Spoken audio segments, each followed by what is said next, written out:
हमारा ब्रह्मांड अपने आप में एक चलता फिरता दिमाग है। ब्रह्मांड भी हमारी तरह सोच सकता है। हमारे यूनिवर्स में 200 अरब गैलेक्सीज हैं। हमारे पूरे ब्रह्मांड में ये सभी गैलेक्सीज यूनिफॉर्मली डिस्ट्रीब्यूटेड नहीं हैं, यानी कहीं कम तो कहीं ज्यादा गैलेक्सीज के झुंड मौजूद है। इनमें से कई गैलेक्सीज ग्रेविटेशनल फोर्स की वजह से झुंड के रूप में जुड़ी रहती है, जिसे क्लस्टर कहा जाता है। और ऐसे छोटे छोटे झुंड मिलकर एक बड़े झुंड का निर्माण करते हैं, जिसे सुपर क्लस्टर कहा जाता है। इन सुपर क्लस्टर्स में सभी गैलेक्सीज गैलेक्टिक फिलामेंट से कनेक्ट रहती है। यह गैलेक्टिक फिलामेंट एक धागे की तरह गैलेक्सीज को आपस में कनेक्ट रखता है, जो कि 10 करोड़ लाइट ईयर जितनी दूरी तक फैला होता है। गैलेक्सी क्लस्टर्स और फिलामेंट के बीच में कुछ खाली जगह भी होती है, जहां काफी कम मैटर होता है। इस तरह लार्ज स्केल पर यूनिवर्स हमें एक कॉस्मिक वेब की तरह दिखाई देता है। लेकिन यहां आकर एक ऐसी चीज पता चलती है जिसने वैज्ञानिकों को चौंका दिया। दोस्तों, जब वैज्ञानिकों ने इस कॉस्मिक वेब को लार्ज स्केल पर ऑब्जर्व किया, तो वैज्ञानिकों ने देखा कि इसकी संरचना बिल्कुल हमारे दिमाग से मिलती है। जिस तरह हमारे दिमाग में सभी न्यूरॉन्स एक दूसरे से कनेक्ट होकर एक वेब का निर्माण करते हैं, उसी तरह यूनिवर्स भी ऐसी ही संरचना बनाता है। अब इसे देखकर वैज्ञानिक हैरान है कि आखिर यह पूरा ब्रह्मांड हमारे दिमाग की अंदरूनी संरचना के जैसा ही क्यों दिखाई देता है, यानी एक ऐसी चीज जो किसी ने इमेजिन भी नहीं की। ऐसे में यह सवाल उठता है कि क्या हम किसी बड़े कॉस्मिक जीव के दिमाग में रहते हैं? आप यह जानकर हैरान हो जाएंगे कि हमारे यूनिवर्स में सबसे कॉम्प्लेक्स चीज हमारा ब्रेन है। यह इतना कॉम्प्लेक्स है कि आज हम अपने यूनिवर्स के बारे में बहुत कुछ जानते हैं, लेकिन ह्यूमन ब्रेन के बारे में 1% भी नहीं। ऐसे में यह सवाल और गहरा हो जाता है कि आखिर यूनिवर्स हमारे दिमाग की ही तरह क्यों दिखाई दे रहा है? आखिर यूनिवर्स हमें क्या बताना चाहता है? इस वजह से इस बात की तहकीकात करने के लिए 2020 में एक एस्ट्रोफिजिसिस्ट फ्रैंको वाजा और एक न्यूरोसाइंटिस्ट अल्बर्टो फेलेटी ने काफी गहराई से इस पर रिसर्च की, जिसमें उन्हें हमारे ब्रेन और यूनिवर्स में काफी समानताएं मिली। यह वैज्ञानिकों के लिए काफी शॉकिंग था। इस रिसर्च में बताया गया कि हमारे दिमाग के 1 मिलीमीटर एरिया में और ब्रह्मांड के 30 करोड़ प्रकाश वर्ष जितने एरिया की स्ट्रक्चर एक दूसरे से मेल खाती है। यानी अगर ब्रह्मांड एक काफी बड़ा दिमाग है, तो गैलेक्सीज उस दिमाग का एक न्यूरॉन है। ऐसे में वैज्ञानिक इस संभावना को लेकर भी सोचने लगे कि कहीं ब्रह्मांड में दिखने वाली गैलेक्सी हमारे दिमाग के एक न्यूरॉन का ही प्रोजेक्शन तो नहीं, यानी कहीं हमारा दिमाग ही ब्रह्मांड की एग्जिस्टेंस के भ्रम को तो पैदा नहीं कर रहा। वहीं वैज्ञानिक और चौंक गए जब उन्हें पता चला कि हमारे दिमाग में 69 बिलियन न्यूरॉन्स हैं और यूनिवर्स में मौजूद गैलेक्सीज की संख्या 200 अरब है। चौंकाने वाली बात यह है कि ये सभी न्यूरॉन दिमाग के पूरे हिस्से का 30% भाग है, और वहीं ये गैलेक्सीज भी पूरे यूनिवर्स के मास का 30% ही है, जो कि बिल्कुल बराबर है। अब जिस तरह दिमाग के सभी न्यूरॉन्स एक दूसरे से कनेक्टेड है और एक दूसरे को इंफॉर्मेशन ट्रांसफर करते हैं, उसी तरह ब्रह्मांड के इस कॉस्मिक वेब में मौजूद गैलेक्सीज जिस गैलेक्टिक फिलामेंट से जुड़ी है, उसके माध्यम से एक गैलेक्सी से दूसरी गैलेक्सी में मैटर ट्रांसफर होता है। हमारे दिमाग में एक एक node on an average 4 connections बनाता है। वहीं कॉस्मिक वेब में मौजूद गैलेक्टिक नोड भी 4 से 5 कनेक्शंस बनाता है। दोस्तों, यह सब देखकर वैज्ञानिकों का दिमाग तो चकराना ही था, और यह ऑब्जर्वेशन कुछ ऐसी संभावनाओं और सवालों को खड़ा करता है जिसे सुनकर आपको यकीन नहीं होगा। यानी, क्या ब्रह्मांड भी हमारी तरह सोच सकता है? क्या ब्रह्मांड में भी हमारी तरह कॉन्शियसनेस है? क्या हमारी कॉन्शियसनेस ब्रह्मांड की वजह से पैदा होती है? अगर ब्रह्मांड सच में एग्जिस्ट नहीं करता और यह हमारे दिमाग का प्रोजेक्शन है, तब क्या हम खुद ही ब्रह्मांड है? अगर ब्रह्मांड किसी दूसरे जीव का दिमाग है, तो वह जीव कौन है? क्या वह हमसे सुपर इंटेलिजेंट बीइंग है? क्या वह हमारी तरह ही एक इंसान है, या वह किसी दूसरे जानवर का दिमाग है? अगर ब्रह्मांड एक दिमाग है, तो यह एक डेड ब्रेन है या अलाइव? इसे और अधिक समझने के लिए हमें अपने दिमाग और ब्रह्मांड की ओर भी समानताएं और असमानताएं देखने की जरूरत है। अगर हम समानताओं की बात करें तो ऐसी कई समानताएं हैं जो हमें सोचने पर मजबूर करती हैं कि आखिर हमारे डेली लाइफ में मौजूद चीजों में, सूक्ष्म दुनिया में और यूनिवर्स में इतनी समानताएं क्यों हैं? जैसे कि एटम और सोलर सिस्टम की स्ट्रक्चर, गैलेक्सीज में मौजूद तारे, यूनिवर्स में मौजूद गैलेक्सीज, हमारे शरीर में मौजूद कोशिकाएं, कोशिकाओं में मौजूद एटम्स की संख्या लगभग 10 to the power 11 से लेकर 10 to the power 14 यानी लगभग एक समान ऑर्डर के नंबर में मौजूद है। दिमाग का 70% भाग पानी है और ब्रह्मांड में 70% भाग डार्क एनर्जी है। इस वजह से ऐसे सवाल वैज्ञानिकों के मन में है कि क्या हम सब और सभी स्टार्स, गैलेक्सीज मिलकर किसी जायंट लिविंग बीइंग के शरीर का निर्माण कर रहे हैं? दोस्तों, अब यूनिवर्स हमें यह सोचने पर मजबूर कर रहा है कि यह ब्रह्मांड तो किसी लिविंग बीइंग का जायंट ब्रेन है, जो शायद हमारी तरह और भी बड़े यूनिवर्स में यानी अपनी दुनिया में मस्ती कर रहा है। लेकिन जिस तरह हमारे ब्रेन में होने वाली फास्ट प्रोसेसिंग स्पीड की वजह से हम अपने सारे काम कर पाते हैं, क्या उसी तरह वह जायंट इंसान कर पाएगा? अगर आपके ऊपर कोई अटैक करता है तो आप तुरंत अपना बचाव करते हो। इस तुरंत होने वाले एक्शन के पीछे आपके शरीर में काफी तेज प्रोसेसेस हो रही है, जो कि सेकंड के 100वें हिस्से में हो जाती है। जैसे कि ब्रेन द्वारा सिग्नल देना कि आपको हाथ उठाकर खुद को बचाना है, उसके लिए आपके अंदर कंटिन्यूअस एनर्जी की सप्लाई होना, आपकी सेल्स में एनर्जी का प्रोड्यूस होना, आपके ब्रेन द्वारा चीजों को अंडरस्टैंड करना, यह सब तभी तेजी से हो सकता है जब हमारे अंदर की प्रोसेसेस कुछ मिली सेकेंड्स में ही हो। इसी तरह इस यूनिवर्सल लिविंग बीइंग की हरकतें भी इतनी तेजी से होने चाहिए। लेकिन यही यूनिवर्स अब हमें एक ऐसे नियम की याद दिलाता है जो हर बार हमारे घमंड को तोड़ता है, यानी एल्बर्ट आइंस्टाइन की स्पेशल थियरी ऑफ रिलेटिविटी, जिसके अनुसार इस ब्रह्मांड में कुछ भी प्रकाश से तेज संभव नहीं है। हमारे ब्रेन के एक न्यूरॉन से दूसरे न्यूरॉन के बीच एक मैसेज को ट्रांसफर होने में लगभग 1 मिलीसेकेंड का समय लगता है। लेकिन हमारा ब्रह्मांड इतना बड़ा है कि दुनिया की सबसे तेज स्पीड यानी प्रकाश की गति भी इसके सामने न के बराबर है। ऐसे में एक गैलेक्सी से दूसरी गैलेक्सी के बीच ट्रांसफर होने वाले सिग्नल की स्पीड अगर लाइट की स्पीड के बराबर भी हो, तब भी इस जायंट लिविंग बीइंग के दिमाग में एक सिग्नल को प्रोसेस होने में कई करोड़ साल लग जाएंगे। इस वजह से इस लिविंग बीइंग की हरकतें यानी सिर्फ हाथ हिलाना ही कई खरबों युगों में जाकर होगी। ऐसे में प्रकाश की गति हमारी कल्पना की धज्जियां उड़ाती है, लेकिन वहीं यूनिवर्स इतना रहस्यमय है कि यहां हमें ऐसी ऐसी नई रहस्यमय जानकारियां मिलती है जो हमें फिर से सोचने पर मजबूर करती है कि कहीं यूनिवर्स किसी का दिमाग तो नहीं। दोस्तों, हम जानते हैं कि इसी ब्रह्मांड में क्वांटम इंटेंगलमेंट जैसी चीजें भी होती हैं जो प्रकाश की गति का मजाक उड़ाती है। वैज्ञानिक हैरान है कि 2 एंटेंगल पार्टिकल्स जो एक दूसरे से खरबों प्रकाश वर्ष दूर है, आखिर उनके बीच में इंफॉर्मेशन इंस्टेंटली कैसे ट्रांसफर हो जाती है। ऐसे में कुछ लोग यह भी मानते हैं कि इस जायंट लिविंग बीइंग के बीच की इंफॉर्मेशन इस तरह इंस्टेंटली भी ट्रांसफर हो सकती है जिससे वह सोच सकता है और तुरंत एक्टिविटीज कर सकता है। लेकिन दोस्तों, इन रियलिटी गैलेक्टिक फिलामेंट से जो मैटर 2 गैलेक्सीज के बीच ट्रांसफर होता है, उसकी स्पीड प्रकाश के मुकाबले ही काफी कम है। यहां पर कुछ रिसर्चर्स का मानना है कि हो सकता है कि यह मैटर वो इंफॉर्मेशन नहीं है, बल्कि इंफॉर्मेशन किसी दूसरी फॉर्म में ट्रांसफर होती हो। एल्बर्ट आइंस्टाइन के स्पेशल थ्योरी ऑफ रिलेटिविटी के अनुसार हम यह भी जानते हैं समय भी रिलेटिव होता है, यानी इस लिविंग बीइंग के जिस समय को हम करोड़ों युग का महसूस करते हैं, संभव है कि उसकी फ्रेम ऑफ रेफरेंस में वह समय उसके लिए 1 सेकंड जितना ही हो। पर समय का रिलेटिव होना भी स्पीड और ग्रेविटी पर डिपेंड करता है। एल्बर्ट आइंस्टाइन के अनुसार कोई भी ऑब्जेक्ट स्पेस के अंदर प्रकाश से तेज गति नहीं कर सकता, लेकिन यह नियम स्पेस पर अप्लाई नहीं होता। स्पेस किसी भी स्पीड से मूव कर सकता है।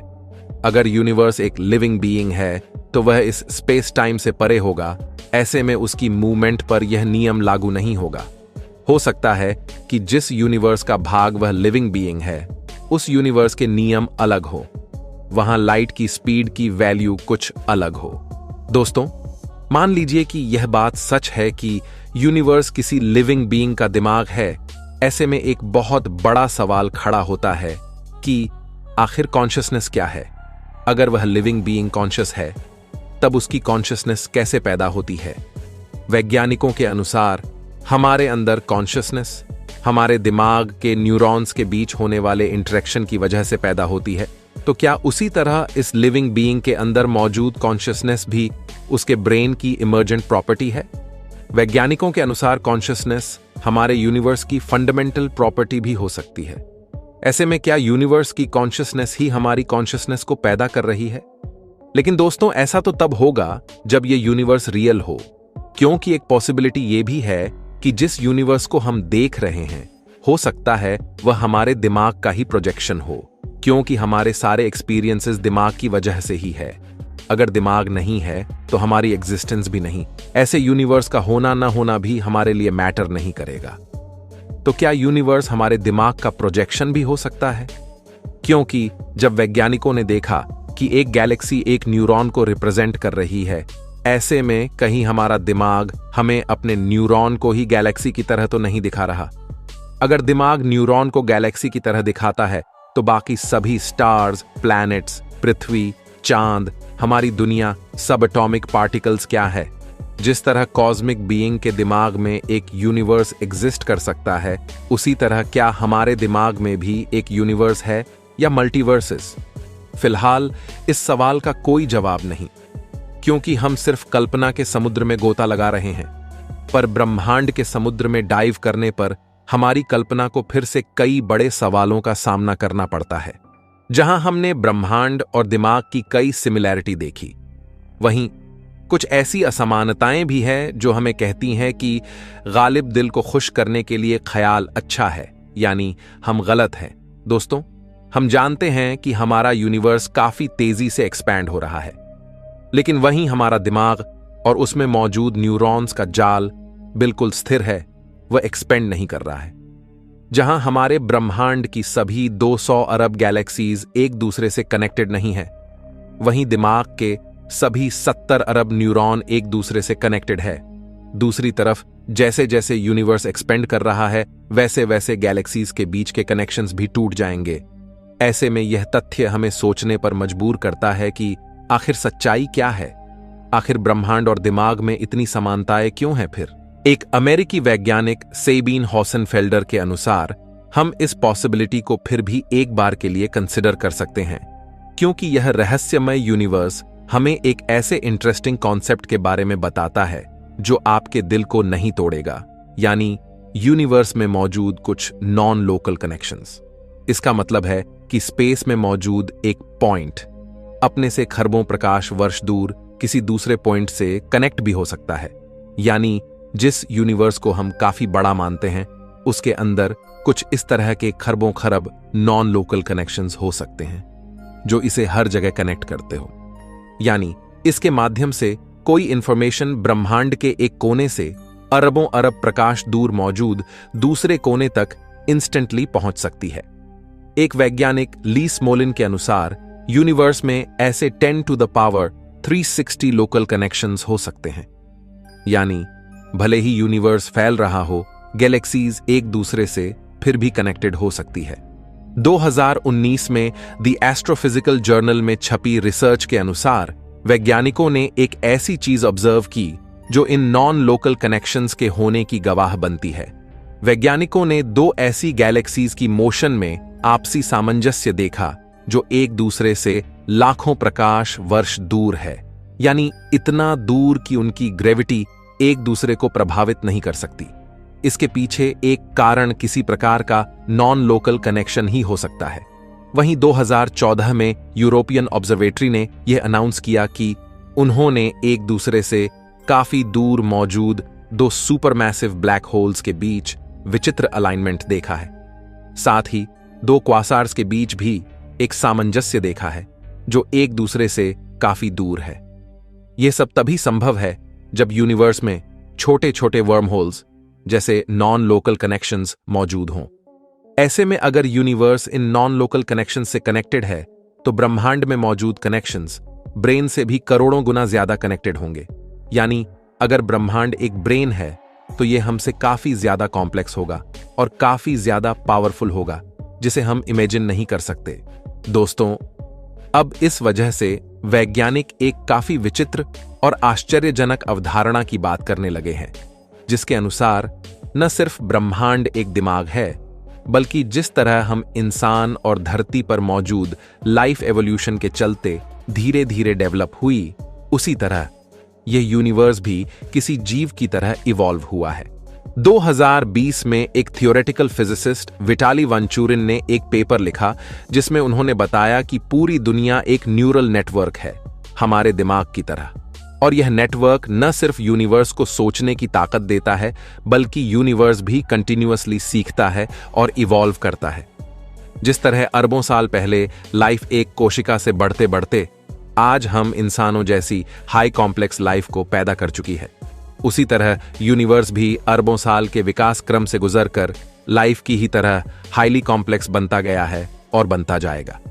यानी यूनिवर्स भी हमारी ही तरह एक लिविंग बीइंग है, जो हमसे खरबों गुना कॉम्प्लेक्सिटी रखता है।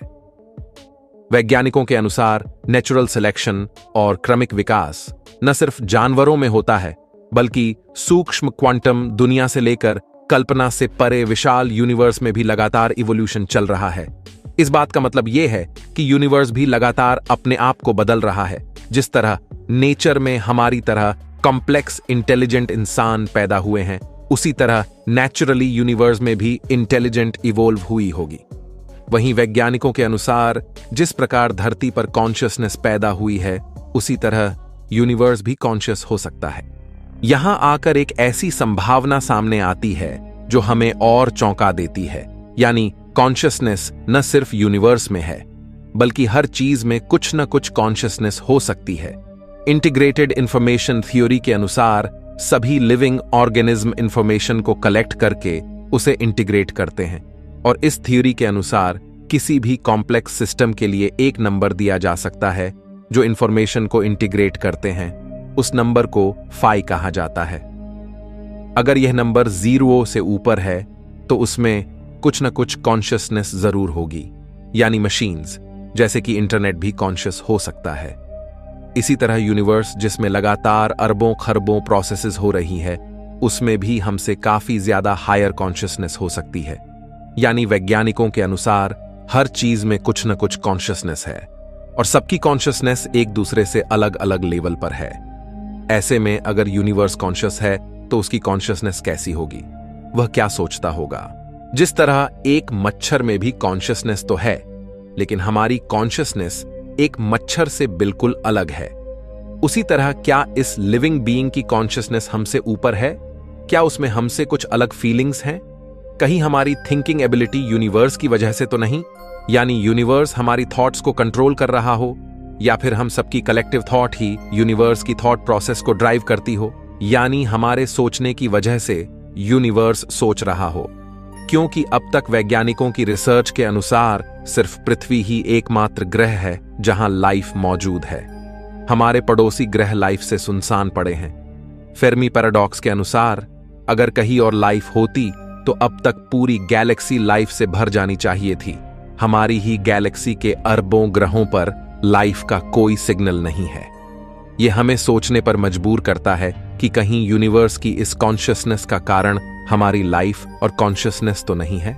दोस्तों, आप जानकर शॉक्ड हो जाएंगे कि अगर हमने कॉन्शियसनेस को समझ लिया तो हम कुछ ऐसी स्पेसशिप भी बना सकते हैं जिसे बायोशिप कहा जाता है, जो बायोलॉजिकल मटेरियल से बनी होगी और जिसमें कॉन्शियसनेस भी होगी, जिस वजह से वह सेल्फ रिपेयरिंग शिप होगी जो अपने आप खुद को रिपेयर कर सके, पॉसिबली जिसमें कुछ फीलिंग्स भी हों।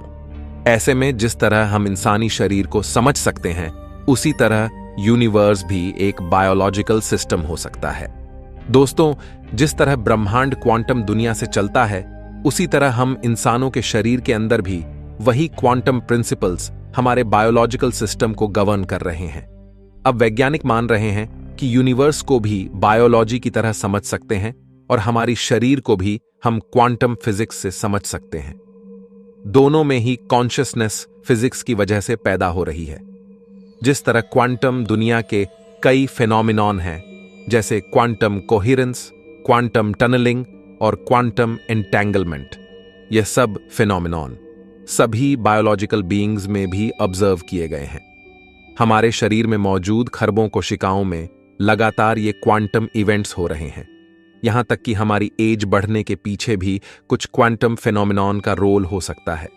जहां कुछ वैज्ञानिक कॉन्शियसनेस को लेकर सोच रहे हैं, वहीं कुछ रिसर्चर्स इस बात की ओर इशारा कर रहे हैं कि यूनिवर्स में बिछा ये cosmic web, cosmic neural network किसी कंप्यूटर सिम्युलेशन का हिस्सा तो नहीं।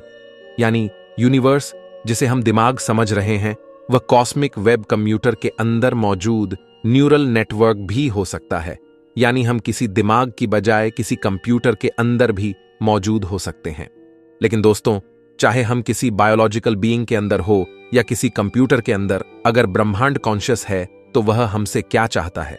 क्योंकि अगर वह कॉन्शियस है तो वह भी सोचता होगा, उसकी भी हमारी तरह कई इच्छाएं होंगी। ऐसे में सवाल है कि क्या उसका कोई मकसद है? आखिर वह हमसे क्या चाहता होगा? यानी हमारी जिंदगी को वह कौन सा मकसद देना चाहता है? क्या वह हमसे अपने किसी मकसद को पूरा करना चाहता है? इसके लिए हमें सोचना होगा कि आखिर ब्रह्मांड हमें क्या इशारा दे रहा है कि हम अपनी लाइफ में क्या करें, क्या ना करें। ब्रह्मांड के अनुसार हमारी जिंदगी का क्या मकसद हो सकता है? दोस्तों, यूनिवर्स की ब्रेन से इन सिमिलैरिटीज पर हमने अनेकों संभावनाओं में गोता लगाया, लेकिन वैज्ञानिकों के अनुसार अब तक ऐसा कोई ठोस सबूत, कोई एक्स्ट्रा ऑर्डिनरी एविडेंस नहीं है जो इस बात को पूरी तरह साबित कर सके। लेकिन ऐसी संभावनाओं के समंदर में डाइव करके ही हमें कोई ना कोई किनारा मिलता है। तो ऐसे में आप क्या सोचते हैं? क्या यूनिवर्स भी हम सबकी तरह सोचता है? कमेंट में मुझे जरूर बताएं। मैं मिलता हूं आपसे किसी अगले वीडियो में।